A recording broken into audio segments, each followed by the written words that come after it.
The Motorola Razr, that iconic flip phone. In 2004, Motorola launched the first Razr and the rest is history because that phone was a huge success for Motorola.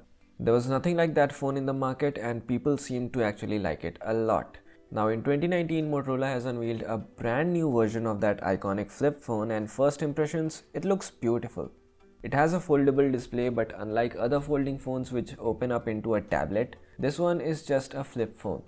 The display has a 21:9 aspect ratio, which is great for cinema content. It's a 6.2-inch foldable POLED panel with a resolution of 2142 by 876 pixels, which is just a bit more than HD. And just like the original Razr and the Galaxy Fold, it has a secondary display. That display is a 2.7-inch GOLED panel with a 4:3 aspect ratio and a resolution of 600 by 800 pixels.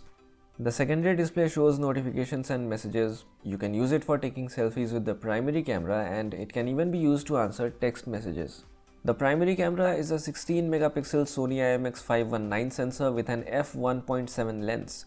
It has EIS and it's the same sensor which is found on the OnePlus 6T. So it's nothing special, but it's fine. You can expect decent photos.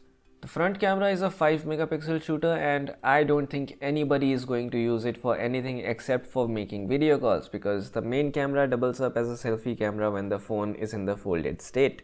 The 2019 Moto Razr is powered by the Snapdragon 710 SoC and comes with 6 gigs of RAM and 128 GB of onboard storage. Now the Snapdragon 710 is a decent CPU, but I wish the phone had more power. Also, the battery on this thing is very small. It's just a 2510 mAh battery and that's just not enough for anyone. It supports 15 watt fast charging, but the size of that battery is disappointing, to be honest.